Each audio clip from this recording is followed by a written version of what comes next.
I told Jessica that I told Jessica, my name is Dr.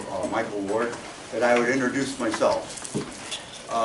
But before I do that, I'm gonna start with a little perspective, and today end with a little perspective. I'm going through some old cases. I came across something from years ago. This man was walking downtown on his way home from work to his car, and he was accosted by a very dirty, shabby-looking homeless man who demanded a couple bucks so he could have dinner. And so the man looks at the guy, not so sure, but he decides, he pulls out a couple bucks and he says, "Now, if I give this to you, are you going to buy liquor?" And the guy says, "No, I gave up drinking years ago." He says, "All right, are you going to use it to gamble?" And he says, "No way." He says, "I need everything I can get just to survive." And so then he says, "Okay, are you going to use this to pay the green fees to play golf?" And the guy looks at him and says, "Are you nuts? I haven't golfed in over 20 years. And then the man says to the homeless guy, he says, "You know what? I'm not going to give you any money. Instead, I'm going to take you home for a terrific dinner cooked by my wife." And the homeless man was astounded and said, "But won't she be furious with you if you take me to your home? Look how dirty I am. And I know I smell terrible." And he looks at the guy and he says, "Hey man, that's okay. I just want my wife to see what a man looks like when he's given up drinking, gambling, and so, with that in mind, I got my PhD in 1971 from a place called Peabody College, which is part of Vanderbilt University. I came out here and did an internship at a hospital for what was then called the mentally retarded in Pomona, and a postdoc at County USC. I worked at County. I got my license in California in 1975. I worked at County Hospital, which was the general, the county, back then. That was the place. All the police cases, everything came to County General. And I worked there for 28 years. And then I worked 6 years at Twin Towers for the Department of Mental Health. The other aspects of my career, two things I will mention, is while I spent about 12 years I did almost all the regional center evaluations in the county jail for both men and women for about 12 years. And I've also, in addition to working for the county, I've been in the delinquency and dependency court system for almost 40 years. I've done about 2,000 delinquency cases and about 3,000 dependency court cases, which means I've seen about 10,000 people in dependency court. The average case is 1 or 2 kids, 1 or 2 parents, etc. The other thing, to my credit or not, is I am a co-author with a good friend and colleague, Mike Maloney, of 2 books of some relevance. One in 1976 on psychological assessment, and the other in 1979 on mental retardation. They're both with Oxford University Press. That's about the extent of what I do. I'm kind of retired now. And so Jessica told me to feel free to say my piece. And that's what I want to do. Unfortunately, initially when Jessica contacted me, I was under the impression this is for all new attorneys. And I see many of you who have been around as long as I have. And so I don't know what I'm going to have to tell you, some of you people. Hopefully some of you will give something else. Let me say a little bit about the 730 panel. Historically, many people don't realize this, but clinical psychology didn't even exist until 1950. And really in the 50s where they started the first clinical program. And forensic psychology did not exist until the mid-70s. I never went through a forensic program, didn't have one. Now they do have forensic programs. So this is a new field, but relatively new. But now clinical and forensic psychology are quite prominent. In terms of the panel, before the 1970s, people got on these panels just by judges, or a presiding judge or chairman of the panel would just say to somebody, "Yeah, you can come on the panel." Now, for the adult panel, the delinquency panel, and this panel, we interview people. So they have to submit an application, and we interview to see, has this person got something that we can use, in this court, and do they seem competent, etc. So now it's a much more formal process. Just so you know, to get an idea, in 1996 there were 85 people on this panel in the Children's Court. In 2011 it was down to 56, 2014 50, and 2000 last year were 45 people on the panel. And it's 30 PhDs and 15 MDs. And at least half of the MDs they're not psychiatrists. They're burn specialists, orthopods for fractures, etc. So that's the makeup of the panel. The one thing the selection committee does here, in addition to selecting people, is we deselect them. So when you complain about somebody or a judge says, this was terrible, we look at it and we have kicked several people off the panel. And they deserved it. So we do kind of monitor it. All right, what do you need to get on these panels? As I said in the outline there, 5 years post-MD or PhD. We want people who have some experience, who have been around a couple blocks before we get them on the panel. Then obviously you have to have a certain skill or expertise that this court needs. Like, for example, speaking Spanish. We need people who can speak Spanish. Okay, so we look at things like that, and of course certain expertise. Then there's the whole issue of accessibility and availability for cases. There's a number of people on the panel. For example, in 2016, of the 45 people on the panel, 24 people made $0. They were never appointed. 24. Half. So a lot of people are being used, and a lot of people are not being used. Turnaround time for reports, critical. Obviously, people want things in a timely manner. Now I have down here Judge Marcus Tucker's observation. Judge Tucker, unfortunately, has passed away. He's a great guy. He's an African-American man who just was a fantastic judge. And he made an observation. He was chairman of this selection committee panel here at Children's Court many years ago. And he told us, we're all sitting there at the panel, and the panel, by the way, consists of mostly lawyers, a lot of Ladle people, county council, Children's Law Center.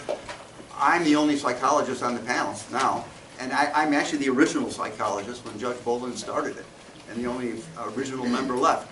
And then there's a hearing officer who chairs the committee. And so Judge Tucker one day said to us, look, when I look out over my bench, all I basically see are brown and black faces. And yet all you 730 guys are white. He says, something's wrong. And that was a very good observation. And he says, we've got to get a more diverse panel. And there is, we all talk about being culturally sensitive, racially, ethnically sensitive, etc. But really, when you're talking about talking to little kids or teenagers, people like to talk to people that look somewhat like them. And you have to have a panel that reflects the diversity of the community. So he made a real attempt to expand the panel. The problem with that is there were relatively few brown, black, 730 people who wanted to work on these panels because there weren't many of them, and other entities, firms, gobbled them up, paid them a lot of money, and they went elsewhere. So we had a hard time getting people on this panel because they had so many other offers. So, but that's something that needs to be thought of in terms of what's going on. Now, last thing on the first page there, what you need in any 730 evaluator: competence, fairness, or being unbiased, and skepticism. Obviously you want somebody who's competent, I don't have to tell you that. But it's critical to have somebody who's unbiased and fair, particularly in things like bonding studies, for example. If I say, when that mother walked in, the kid lit up, you have to believe that that happened and that I'm telling the truth. Or that the kid was kind of hesitant, seemed a little anxious or scared. You have to trust that I'm accurately relaying what I observed. It's critical, like in a bonding case. It's critical in all these cases to be fair and unbiased. But in that kind of situation, it's really important because I'm making observations about how people relate or how they seem to get along. Now, skepticism. You cannot be a 730, you shouldn't even be in forensics at all if you aren't a skeptic.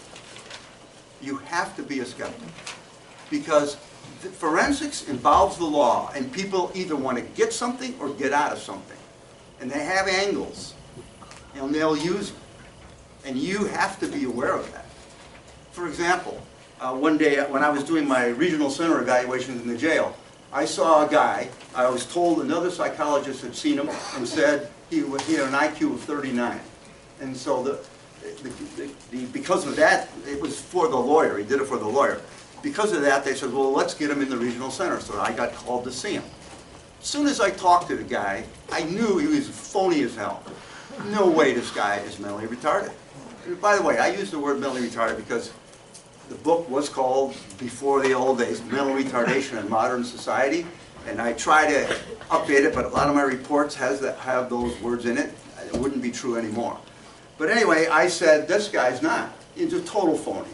And so I was in the jail, and the lawyer happened to hear somebody say, Dr. Ward, and the lawyer came up to me, his lawyer, and said, are you the one who evaluated him for the regional center? And I says, yeah. And she says, well, why didn't you get him in? I said, he's a phony. I says, he just gives nonsense answers. Like, let me give you an example in the old test. What are the colors? One of the first questions on an IQ test, you're going to say, what's that doing on an IQ test? But here's the question. What are the colors of the American flag? Now, you may think that's ridiculous to be on an IQ test. If you live in this culture, now I'm not talking about people who got off the boat, it's a little different, okay? But if you live in this culture, you know the colors of the American flag. They make you pledge allegiance to it. They sing it at the Super Bowl, all sporting events. And if you have any observational skills, you will know it's red, white, and blue. This guy's response to that question was orange, purple, and yellow. There is not a genuinely mentally retarded person in the world who would say that. He's a jerk, phony, total phony. And so she says, but the judge already found him incompetent because of that IQ 39. And I said, the only incompetence in this case is the psychologist who tested him. Because that guy is a total phony. And if he ever had talked to somebody with an IQ of 39, and I have, you know they don't talk like this guy. People at that level, you're at the moderate, profound to moderate, severe to moderate range of developmental disability. People at that level, they don't use the kind of words we use. They have articulation problems. They have motor problems. They're different. And it was obvious to me. And so I'm just saying, you got to be skeptical. Now, all right, that's the end of the first page. I'm going to rush through because I do have some test things I want to show you. How do we figure out, how do we figure out if you're competent, fair, and if you're appropriately skeptical? There's an informal book on all of us who have been in this system a long time. I know, I think the book on me probably is that I'm pro-parent. A little pro-parent, and that's why I'm sure I'm here talking to you and not to county council. Okay? I don't think I am pro-parent in a biased sense.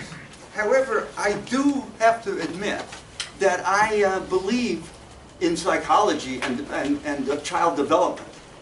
And I also believe that the law is right, that kids should be with their parents unless they absolutely can't or shouldn't be.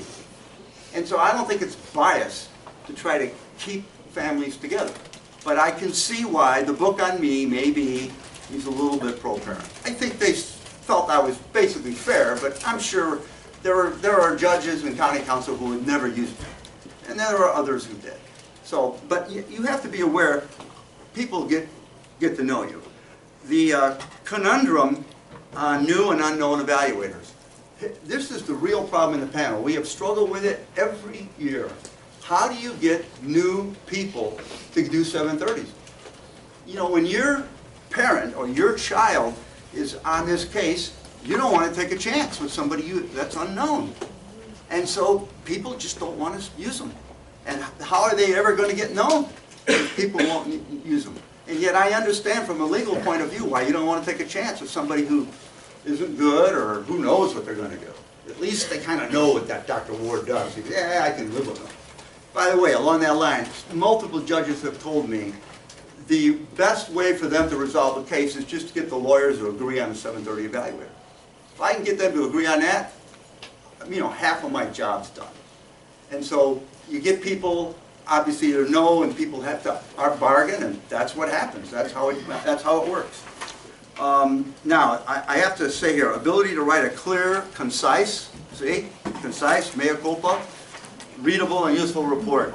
The other book on me is that I write books instead of reports.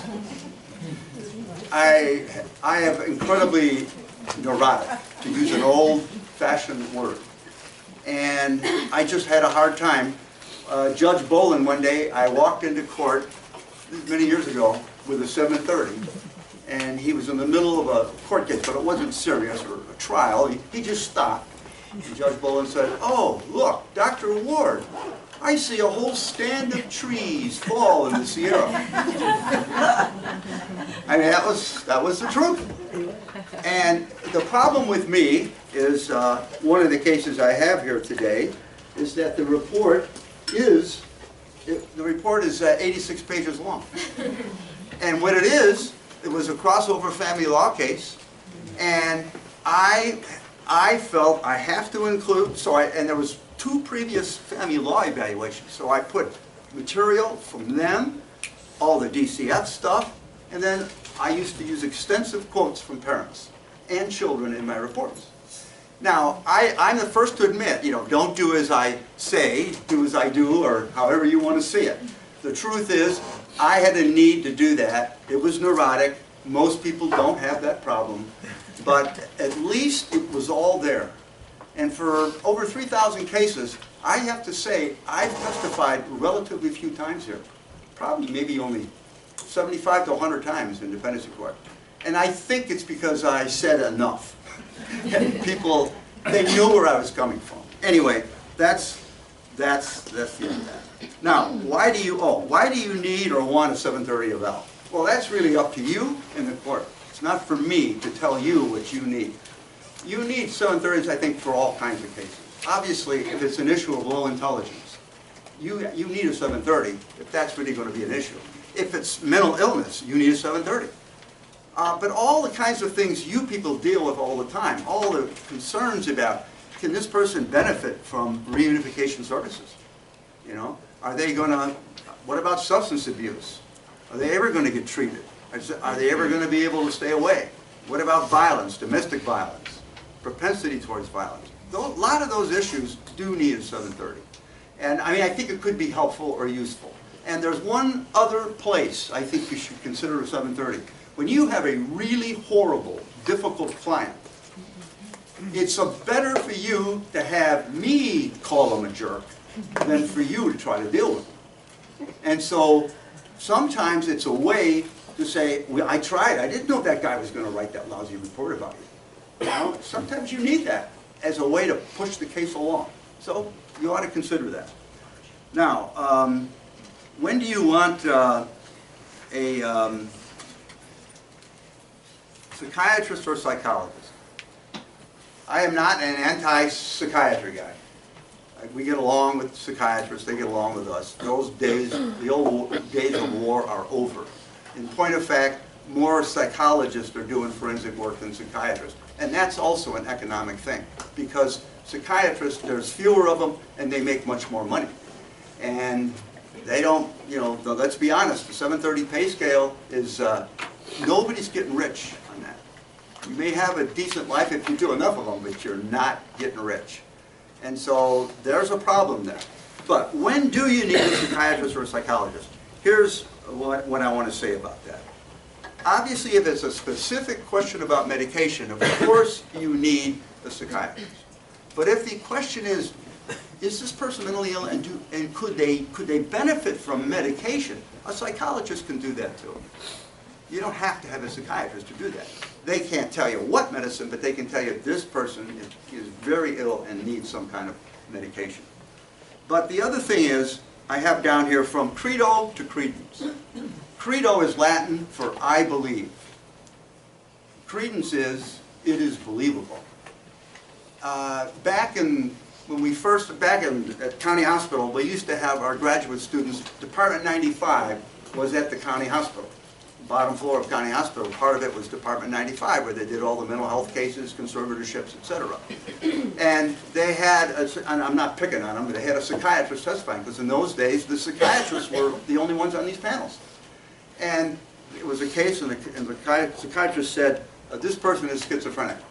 And the judge says, well, how do you know this person is schizophrenic? And the guy said, well, because I've seen thousands of them. And so I said to my students later, of course, appropriately, and he was probably wrong thousands of times too. Because he's getting up there saying, I'm the expert. You have to believe. I believe he's schizophrenic. You have to believe me. And what we emphasized in our book, when we wrote the assessment book in '76, is no, you got to go from I believe to it is believable. It's no good. Who cares what I think? What do you care what I think if somebody is mentally ill or not? You want to know, are they mentally ill? Can you show me how and why they're mentally ill? And this is the one area where I have to say there is a potential advantage of a psychologist over a psychiatrist, and it's because of psych testing.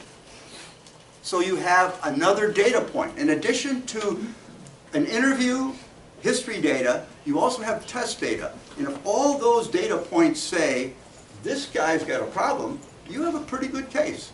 And so the one advantage I think that psychologists do have over psychiatrists is they can provide some very useful test data. So that's something you should keep in mind. Now, the other thing though is, having said that, beware of psychologists carrying test kit. Because psychologists go around with their little test kit and they give their test. And then just like the idiot who got the IQ 39, they use that score and say, oh, he's retarded. Whereas if he knew what a mentally retarded person actually looked like and talked like, he'd know this is nonsense. So, like, one of the areas this really matters is neuropsychology. We have a lot of neuropsychologists now. They give all these batteries and they give all these tests. This is organic, this is normal, etc. But it's a test-controlled approach, and it's too much. So the testing is helpful, but if people are over-relying on test scores, and this was a little bit higher than that, they don't know what they're doing. They don't have a good sense of it. You have to have some experience with these things. Okay, now, with the next thing is the basic elements of any 730 report. I'm going to say very little here. This you've seen and you know. Obviously, the reason for referral, who did I see, how long did I see. There are some people who evaluators don't put down how much time they spent with people. I've always put exactly, I saw them from 9:35 to what. And sometimes people, they only see somebody for 20 minutes, so of course they don't want to put down they saw them for only 20 minutes. You need to ask about that stuff. So if that information isn't there, when did they see? Obviously you need to know what did I review? Who did I talk to? Who talked to me? How many did I talk to other attorneys, etc. Who tried to find out what's going on in the case? That stuff has to be upfront and in your report.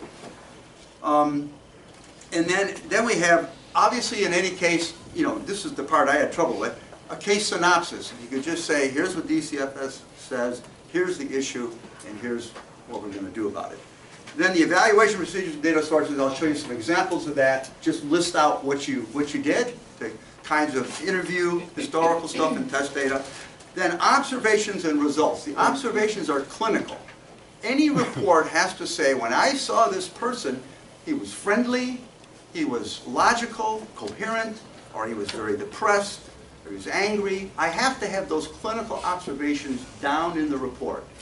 Then the results themselves, the actual test data, there has to be a little technical discussion of the data. Like on a MMPI, I'll show you an example of that, MMPIs. If I don't explain a little bit about the MMPI in a report, another psychologist reviewing it wouldn't be able to comment on what I did or whether I was off base. Whereas if I give a basic, and in all of my reports I always have a boilerplate thing explaining the MMPI, one paragraph, and then I'd go through and show this is what this person had. So any other person could say, I see, they could actually make out the form if they had it. And they would know why I'm saying this guy's schizophrenic or this guy is a malingerer. And then dispositional considerations and recommendations. Obviously that's the end point of the process, and that's tough. And it's tough to say how to do it because it all depends on the case, but I'm going to give you some examples of that. Okay, what should attorneys tell their clients about 730s? First of all, you need to know that most good 730 evaluators ask something like this in the beginning. Why do you think you're here? Why am I seeing you today? And what did your attorney tell you about this?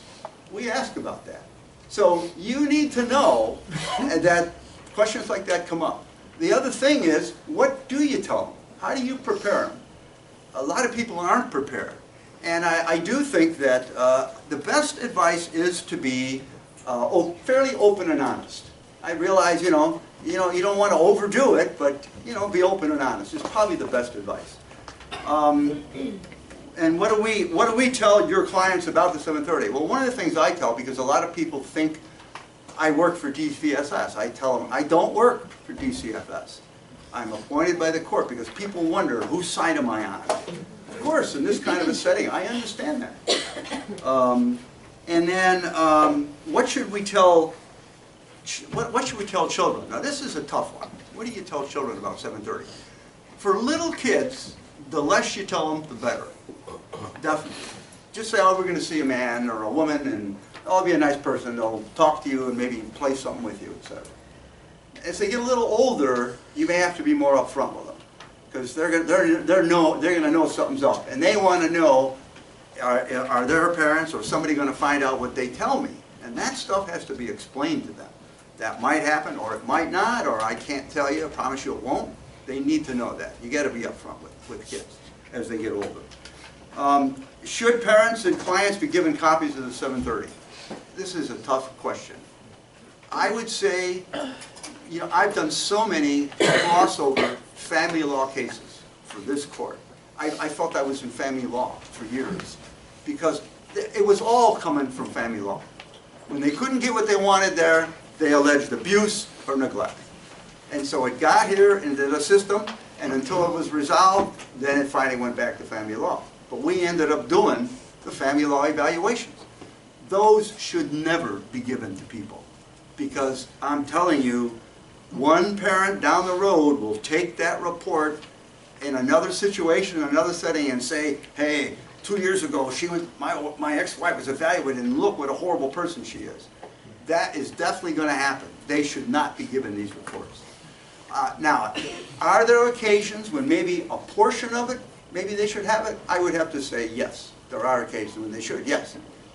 Dr. Ward, this is something we've gone around for many years, but for us, as parents' counsel, we are given a copy of the 730. It is in our file. That file belongs to the client. The client will get the 730. We've had judges, and there's a lot of thought around this, but the truth is, that client, that's their file. If they want to hire private counsel, there's going to be substitution of counsel, that other counsel gets it. The client has, at any time, the client, that's their file. Yeah. I don't disagree with that if it's an evaluation of one person. But when I see the kids, parents, and the grandparents, and they all tell me their side of the story, that should not be waved around. Because, you have to do what you have to do legally, but it puts people in jeopardy. And so I think those kinds of reports need to be looked at differently. Anyway, I accept what you're saying, and it's a tough thing. Okay, what are some, let me say this, what are some parents or clients, what have they told me about 730? Now, I have to tell you this, In 3,000 cases, this has only happened maybe 50 times. So it's not like this was told to me a lot. But I was surprised at how many people said to me, and maybe it's because I'm neurotic, and the only reason I could write all these long reports is I listened to them for a long time. And I had many, 50 people, maybe in over 35 years, it's not much, say, you're the first person who's heard me out. They got to say their whole story. And they thanked me for it. They said, even if you end up not doing it, I appreciate you letting me tell the story. And so there is a value to that, and just being heard out. All right, now, I'm going to try to now give you some ideas of what psychologists do and don't do. This is a drawing. This is a...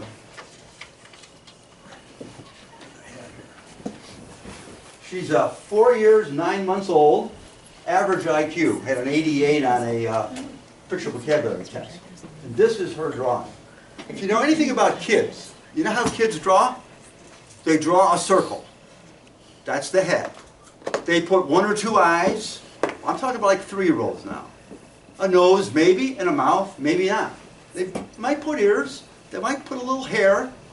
And then what do? They stick the arms and the legs right from the little ball. There's no torso. They don't do that. What they focus on is what they see. And that's what they see, the face. And that's where it all hangs out. So this is very normal for a kid, okay? Now, this is a 6-year-old girl, IQ of 101. 6 years old, she's actually got some artistic quality in addition. The value of these drawing tests, it's not, you know, in the old days the dynamicists would go around, oh well, the head is kind of big, so they're probably very, you know, egocentric, and they think they're real smart, etc. We don't even look at this stuff that way. We look at this as a developmental task. This tells us, it's a good indication of where a person is at in their overall functioning. Now, there's a reason I'm showing you this. These two, all right, one last, again, average IQ, and a 10-year-old kid, IQ of 100. And that's his drawing, and he said it was an old man and an old woman. The other 2 pictures, both of them, I didn't see it there. Both the kids, I says, well, who is this? I always ask them that, who is this? And they'd say, that's me. All right, now, this is a 32-year-old man. Many years ago, a regional center person in this court because he wanted his kid. He wanted to be reunited with his kid, or have his kid. Actually, the child was taken from the hospital. This is his draw a person, 32 years old. His IQ is 53. That's how he draws. Now, there is a little indication of a torso down here, kind of. But it's so close to what a little kid does, it tells you a lot. I can sit there in court and say, he's got an IQ of 53. The judge doesn't know what that means. I can show that picture, the judge gets it. This guy's got problems. We got to take care of him or make some other issues. All right, now, I'm going to put this up. This is a test called the Bender. It's called the Bender Visual Motor Gestalt Test. It's a screening test. It was one of the early neuropsych tests. These are the designs. By 10 years old, a normal 10-year-old can basically draw these designs. So, and that'll tell you where they're at, okay? So, that's what they're supposed to look like. This same guy I just showed you, his drawing, the IQ, 32-year-old guy with an IQ of 53, here's how he drew those. Totally. Now here's the point. This test, it's called a visual motor. You can't tell from this test, is the problem that he sees this, does he see it differently than we see it? Or is the problem he sees it like we see it, but it's a motor problem, he can't draw it? Or is it both? Does he have visual deficits and motor deficits?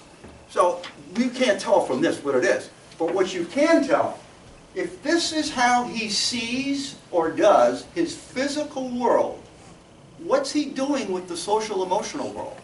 How is he putting that together? What's he doing in terms of what a kid needs?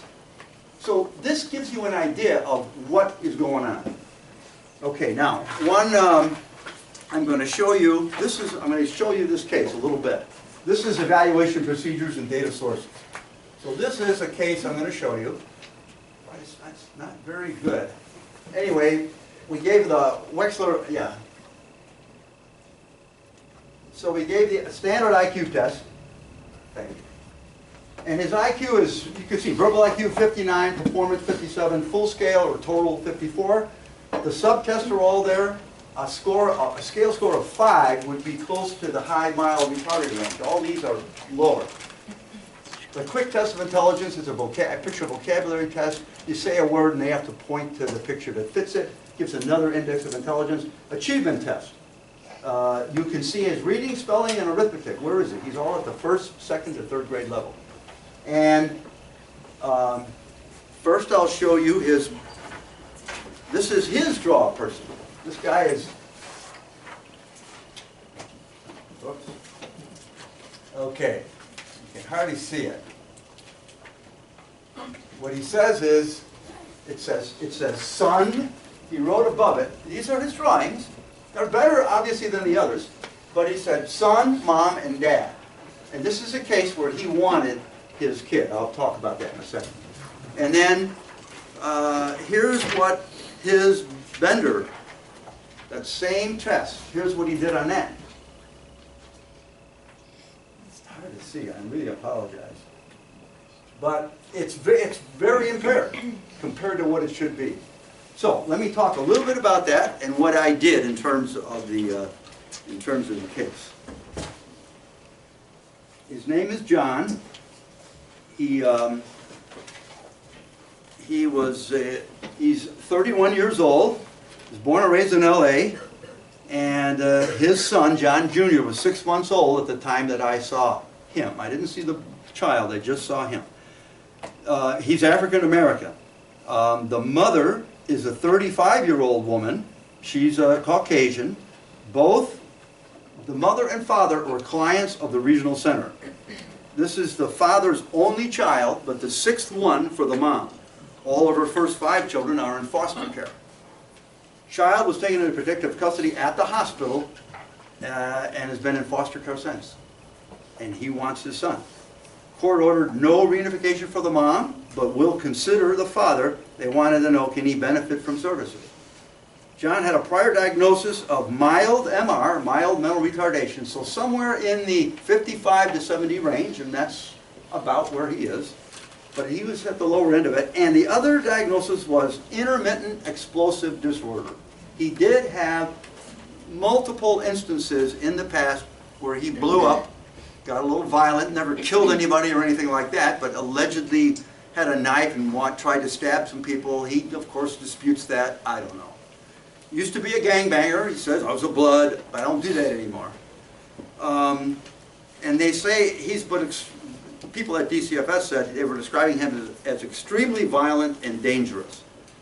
Now, he's currently separated from his wife of 1 year, so he had a wife before, who was also a regional center client.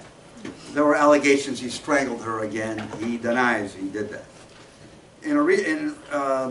Both these people now, in the recent past, have been very cooperative with DCFS and the regional center. So they were taking services. He was not having episodes of violence. People were saying he's dramatically different than he was a couple of years ago. So a lot of people were arguing maybe we should give him a chance. But he does have a history of that, of acting out. He has no serious substance abuse history. I mean, he dabbled in it, alcohol a bit, and then marijuana, and a little crack at times, etc. But nothing real serious. Now, let me just give you okay, here's, I want to just read something here to give a little flavor of what's going on with John. Okay, it was, at the time, it was concluded by the DCFS reports that the mother could not protect the minors from her live-in companion, John Brown, who was described as having numerous mental problems. and being developmentally delayed, unspecified mental illness, not taking medication. In point of fact, he started to take medication. He took some Thorazine, didn't like it, but it did help settle him down, and it did help him take care of these explosive episodes. Now, the issue here is he was tearful when he and cried about his childhood. He never knew his real father. He was beaten by his mother. This is what he reports, quite severely. And he was also sexually abused. Now, so how do I put this all together? They want to know, can this guy have this kid? He's 6 months old. He's in foster care, and he wants his child. And he says, I want to just read a flavor of him. It was interesting talking to him. Let me just see here. He says, my son is 5 months old. He's learning a lot of things. We visit him every 2 weeks. Have you learned anything from your parenting classes? He laughed. What you want to know, I take anger management on Friday and Saturday, 2 to 3 hours, and me and his girlfriend do it together. We've been doing that for a while. The first lady, I didn't like her, but this class we got a man. He's cool. He makes me laugh. I never felt better. Everywhere I go, I hug him. I run up to a car and say, hi, how you doing? I wave to police officers and everybody. Ever since anger management, me and the girlfriend have a good relationship. So he really wants his son, and he's really pushing for it. But he said to me, I evaluated him, and one other person evaluated him at the same time, and he said, the other worker asked, what would you do if John started crying at 2 in the morning? Would you be mad? I said, no. I'd go to him and check and see if he's wet and change his diaper. He's learning from parenting class. If he needs to be fed, I'd feed him. If he needs a lullaby, I'll sing to him because I'm a good singer. I sang at Disneyland, a competition thing. What else would you look for in that situation? See if he's sick. Look for sniffles, rash, constipation, or diarrhea. If he has constipation or diarrhea or sniffles, I won't take no chances. I'll rush him to the hospital. That's how people lose their kids. So there's some insight there. But is it enough? Is it enough to allow him to have the full independent care and custody of the child, of a baby, 5 to 6 month old infant? And how do you make that decision? Now, I didn't see his girlfriend. They're together, but I didn't evaluate her. And I said, that's a whole other issue. The court's already said no reunification for her. So how is this going to work out? But he wants this kid in his home. So all I'll say is this. I'm not going to read it to you. It's a tough call to make. But what I said is, let me just try to...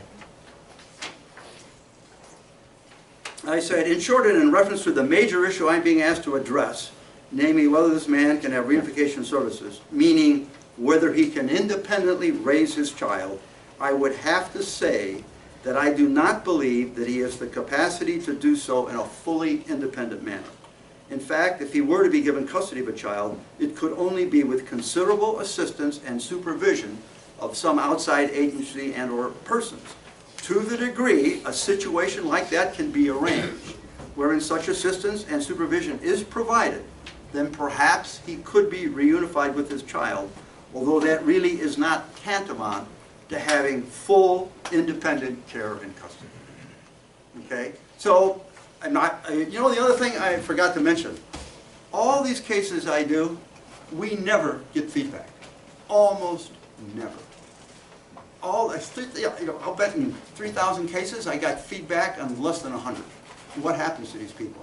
And part of it is when my 730 comes in, the case is still going on for months before the court finally makes the decision. And so at that point, who even thinks about the 730? And so, but you just don't get to find out what happened. I don't really know what happened in that case. Now, I want to do something else now. This is the MMPI. I want to give you, now, it's so light. There's the important thing about the MMPI. A lot of people look at the scales. You know, we talked about the test, 1, 2, the different scales at the top, you know, depression, schizophrenia, paranoia, etc. But the real things we look at are the validity scale configurations. On the MMPI, these are the scales that we look at, whether you're paranoid, schizophrenic, depressed, psychopath, hypomanic, etc. These are called the validity scales, and what they tell you is how the person took the test.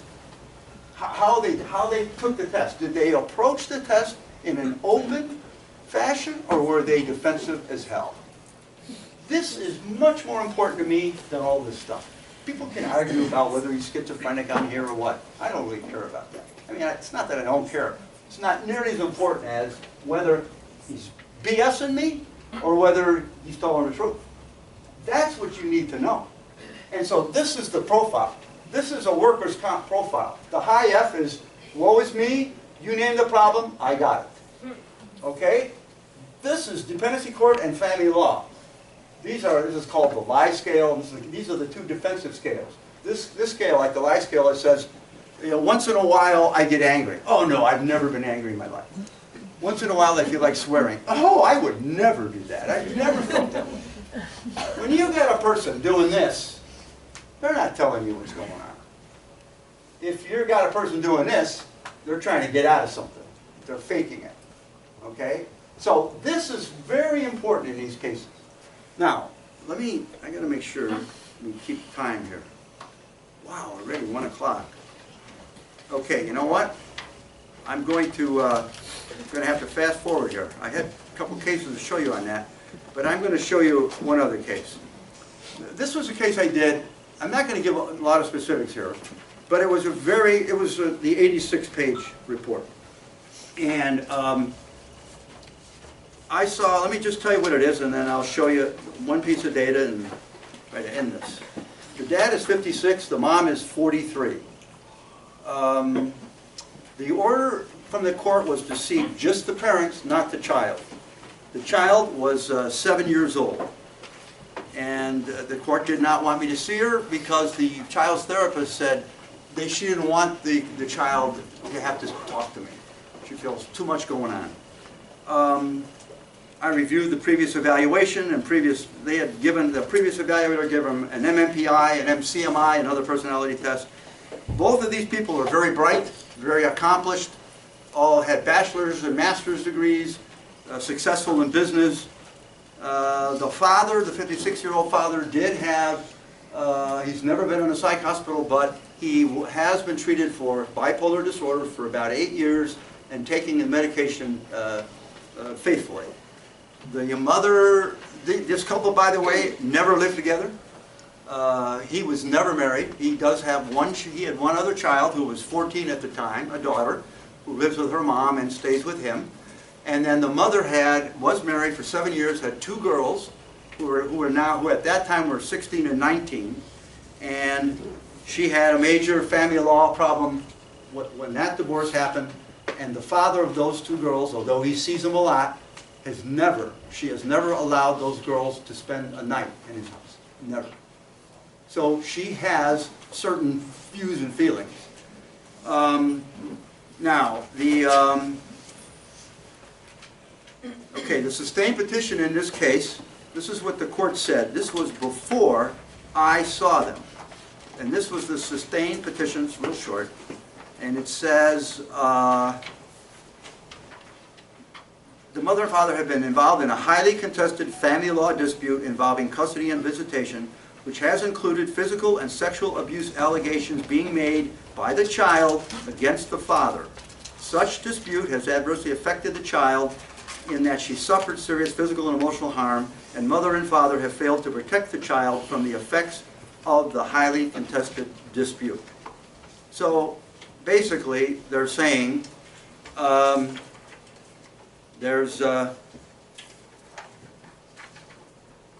it's a family law problem. This is the, hard to see these transparencies, here it is. Because they had taken the other test, I gave them what's called the PAI, Personality Assessment Inventory. And, all right, whoops. Now, all I'm going to say, again, these are all the clinical scales. This is not an elevated profile. This means, these are the validity scales like the MMPI. This means they're somewhat defensive. That's the father's. This is the mother's. Okay. No, I'm sorry, the other one. The first one was the mother's. She had the higher defensive scale. He had a lower one. So that's the only test data I had on him. So then what happens is, I do my evaluation, and I see him. The father is adamant. He's never touched this child, never done anything to her. The allegations are hard to, the court itself didn't find him. The mother was furious that the court didn't look at the stuff they should look at, said, I know he has molested her and will do it again. He had not seen his child for a year and a half when I saw them. She would not allow it. She would get just so histrionic. The child would get all wrapped up. The child didn't want to see her father, etc. But all reports are, before this happened, she had a very good relationship with her father. But she says, no, I don't want to see him now. And the mother would never bring her for visits or anything. So anyway, I basically said in my report, oh, and the other thing is, I've done 3,000 cases. I never had a secretary. I made all my own appointments for all those cases. This mother was the most difficult person, I put that right in my report, I've ever had to work with just to get her in. She was impossible. She had rigid things about, no, I can only come on Thursday from 2 to 4. You know, and as long as it's not raining, etc. Anyway, there was no way. There was no way she was going to cooperate. So I wrote a report in which I said that that this was impossible, that she was just definitely influencing this kid. And as I've said in many cases, I said, this is, when you prevent, I used to write reports all the time saying, all these requests about no contact orders. Almost all no contact orders are bad. Because what happens is the kid just gets to hate the father more, or the mother. Because they get, people sway them. And they start thinking, wow, it must be bad, I can't even see him. And these no contact orders, for the most part, they're a disaster. So, anyway, I did my report, said my piece, which was, we got to try something here. We should do it. The court then ordered me, after my 730 went in, the court ordered me, because they ordered the mother to have visits, she wouldn't bring them, she wouldn't bring the child to the visits. The court ordered the CSW to go to the kid's school and pull her out of school and then have a visit with dad. The mother would know the day that's going to happen, she'd keep her home from school so the worker couldn't get her. She just wasn't going to allow it. So what happens is, the court asks me to have a visit. And so I did it at a DCFS office because she had been there. And the court ordered the mother could not be in this building at the same time. So she did finally bring the child there, but she wasn't in the building. As soon as I was sitting with the father, it was like a half window, and as soon as she walked in the building, she saw me. She had seen me once. I never interviewed her, but the mother brought her with her the first time I saw the mother. And I just said hi to her, because I wasn't supposed to evaluate her. She saw me, and she saw her dad, and she started getting hysterical. And the workers couldn't get her, and they were saying, "No, come on, you have to go." And I said, "This is crazy. We can't do this." And so I told the worker, take her to another room. Just take her down the hall. Take her in there, and I had the worker go with her, and I says, "Tell her I'm going to come down in a few minutes, and I'll come and talk to her." And so I did. They took her in, they got her in a room, I came in, and I had also told the worker, and then after I talked to her for a few minutes, I'm going to give you a nod, and then we had the father outside on the other side. There was a two-door entrance, and when I give you the nod, have the father come in. And so I talked to her and I told her, basically what I said to her is, listen, I've seen your father and your mother. I talked to both of them for hours. I talked to them about you and this whole situation. I've been told you used to have a good relationship with your father, and now you don't want to see him at all. I would like you to see him. And she wasn't saying much. She wasn't being too resistant. So I nodded to the worker, and now I told the father ahead of time, you walk in the door, you sit down, you do not try to touch her, hug her, kiss her, or anything. Just be nice, say hi. And he came in, and she's sitting there, and there was 4 of us there, sitting around a little table.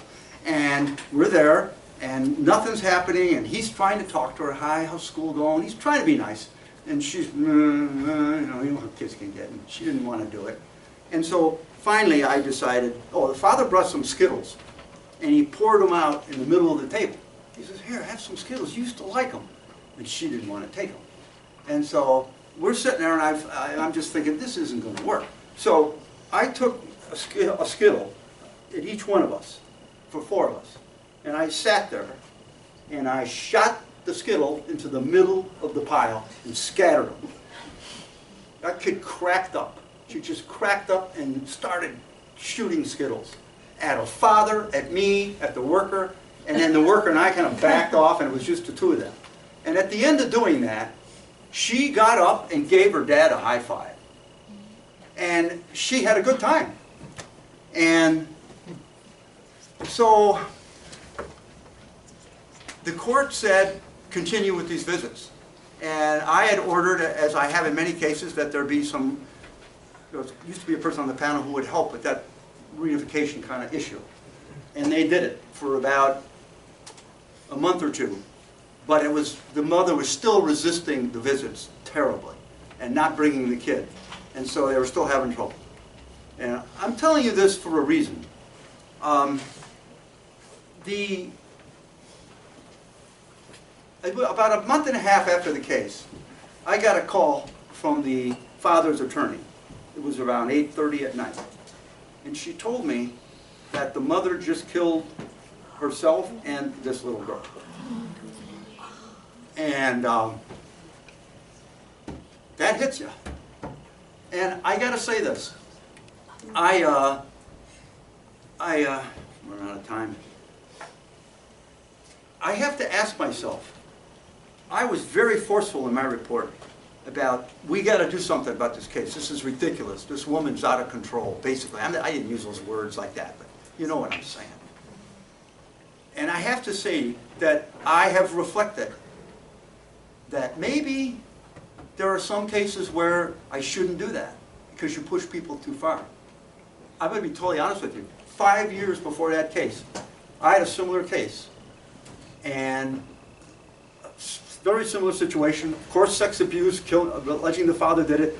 I saw them all. I had the kids visit, and they were hiding. They didn't want to see him. He was a very nice man. He was passive, and he tried to make them go, but they didn't want to do it. Anyway, I ended up making the same recommendation. And about 6 to 8 months later, I was watching the news, and I saw the 2 kids. And I recognized the boy right away. He was 8 and the girl was 5 when I saw him. And I went, oh my God, I know that kid. And so I went and I looked at the name and I looked at the file. That mother killed both of those kids. And it was the same situation. I said, this is crazy. We got to do something. These people are just being denied access, etc.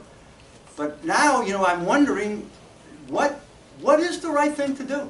I still think you have to try, but maybe, and it isn't just on me, it's the people doing the efforts, it's DCFS, it's the therapists. When do you push and when don't you? It's the court too. When do they order get real tough and when do they ease up? It's not just me, but these are tough cases. And I had to start thinking, wow, maybe I'm not doing the right thing with some of these kids. You have to make a judgment. So, I got to end, and here's the ending. Perspective. I know that this place is called, disparagingly, kitty court in certain legal circles. Like, oh, you don't do law, you do social work. You know, you're not really, the judges just do what they want. I know how people think. I've been around a lot of forensic blocks. The jail, psych hospitals, I've been around a lot of places. I'm telling you, this is a hard, tough place to work. And you're doing it. And so I admire you for doing it. It's tough work. And these are hard cases. There's no easy answers to this stuff. and you have to reflect on what you're doing. So I have to get out of here, so my last 1:15. I have a little short prayer for you. My understanding is it's a Native American prayer. But in the course of the recent presidential campaign, I read an article on Hillary where I saw the same little prayer, and she said it was a Methodist prayer. So I don't know if it's Methodist or if it's Native American. But here's what I want to say. Do all the good you can, with all the means you can, in all the ways you can, for all the people you can, and do it for as long as you can. Thank you very much.